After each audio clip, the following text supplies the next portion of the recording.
Ngayong araw may gagawin tayo, Skywork. 32 inches lang ito. Buo naman yung unit na ito.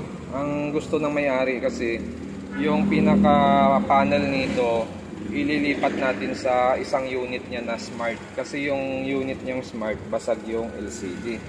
So ito yon, model nito, Skywork 32 E2.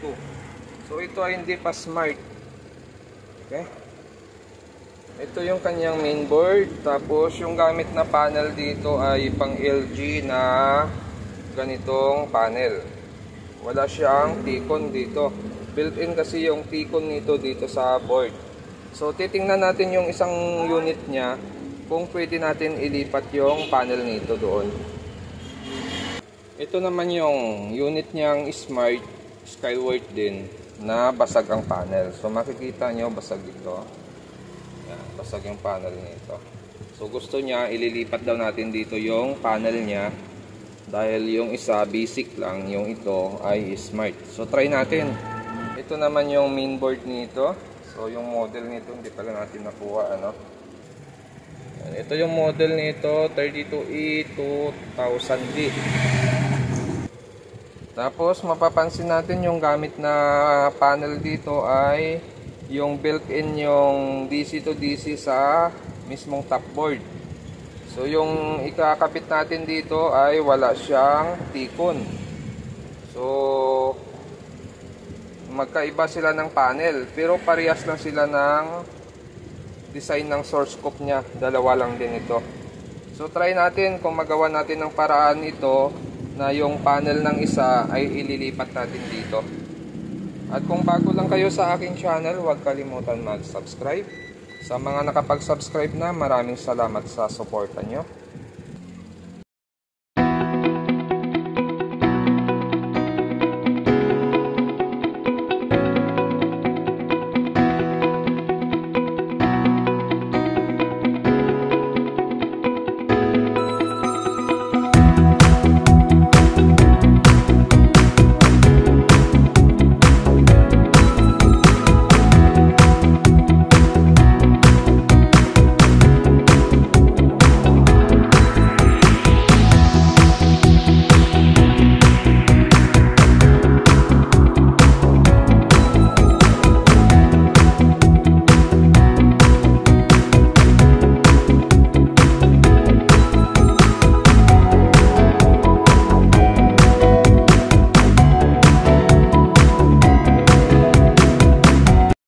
So ito na ngayon ang problema natin. Kasi ito, tuloy tayo dito. So ito yung gamit na panel, yung buo. Tapos yung isa naman, ito yung sira, basag, no? So magkaiba sila ng koneksyon. So gagawin natin dito, hahanap tayo ng T-con nito. Titingnan natin kung match yung kanyang mapping at yung kanyang posisyon, yung mirror. Okay, hanap lang ako. Okay, so ganito yung T-con na gagamitin natin. Titingnan natin kung mag-match.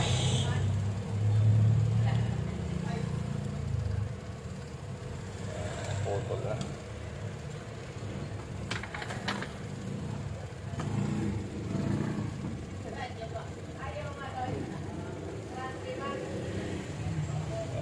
Maglalagay tayo ng T-con kasi itong top board walang T-con ito. So ito yung ribbon. Haba ng ribbon ito, pero pwede din ito, parehas lang sila. Ito na rin yung gagamitin siguro natin. Pwedeng kasya siya dito. Medyo natrabaho lang ito.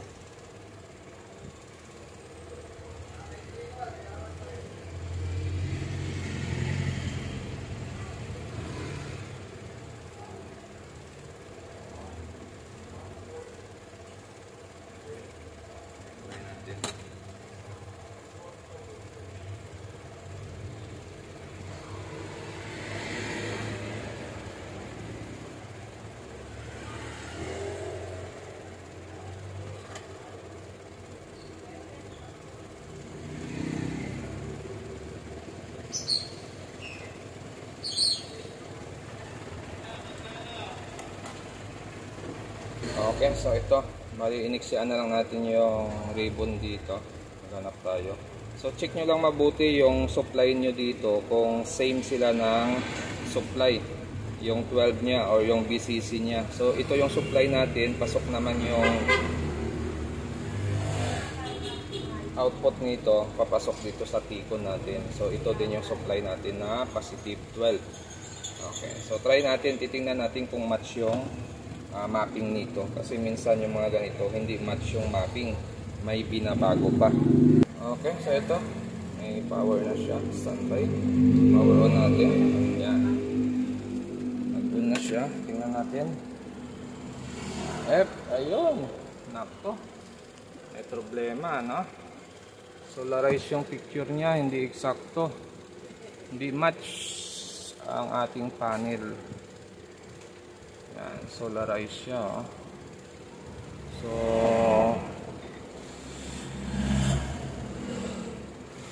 okay, polarize. Yan, no. Pangit ng picture niya. So hindi match, ano, may babaguhin tayo. So sa mga ganitong T-con, dahil 32 lang ito, mayroon tayong gagawin dito. Bali, gagawin nyo lang dyan, check nyo lang yung pin number 9 dito sa kanyang, ayan, mula dito magbibilang kayo rito. Mula sa BCC niya, 1, 2, 3, 4, 5, 6, 7, 8. Yung pang 9, tingnan nyo kung may supply yan. Yan, itong resistor na ito. Itong R1. Yan. Kung may supply yan na 3.3, tanggalan nyo siya ng supply.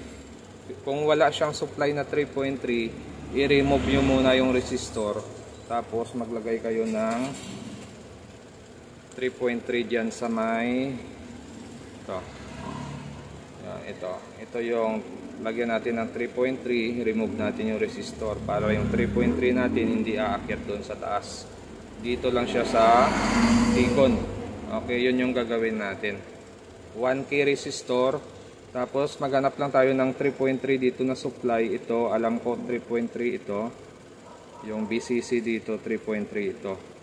So maglalagay lang tayo ng 1K rito, papunta dito. Tapos remove natin yung resistor. Titingnan natin kung mag-normal yung display nito.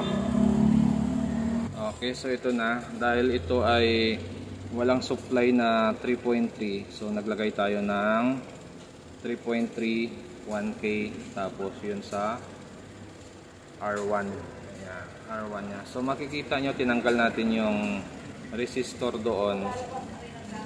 Tapos naglagay tayo ng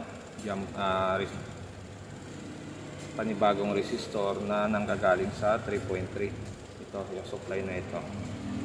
3.3. Ayos na siya.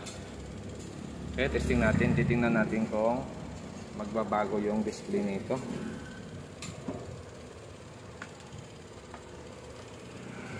Okay. Power on ko lang.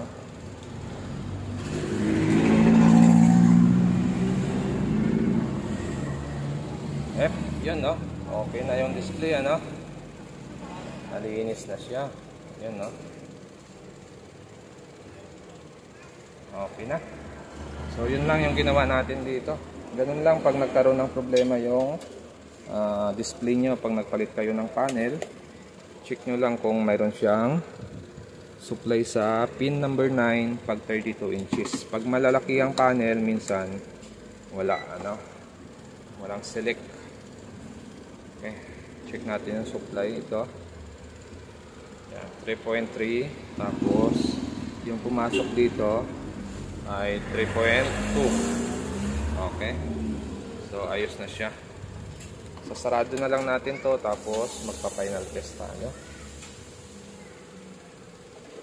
Yan, naka-AB siya. Antayin natin lumabas yung logo nya. Walang logo. Hindi lumalabas yung logo nya. Okay, so ito, final test tayo dito sa ginawa natin.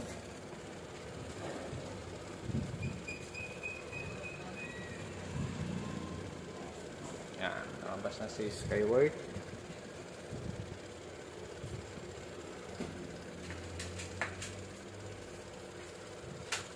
Okay, so yun na. Ayos na yung display niya, no? Okay na yung picture. Yan. Okay, so hanggang dito na lang yung video natin. At kung bago lang kayo sa aking channel, huwag kalimutan mag-subscribe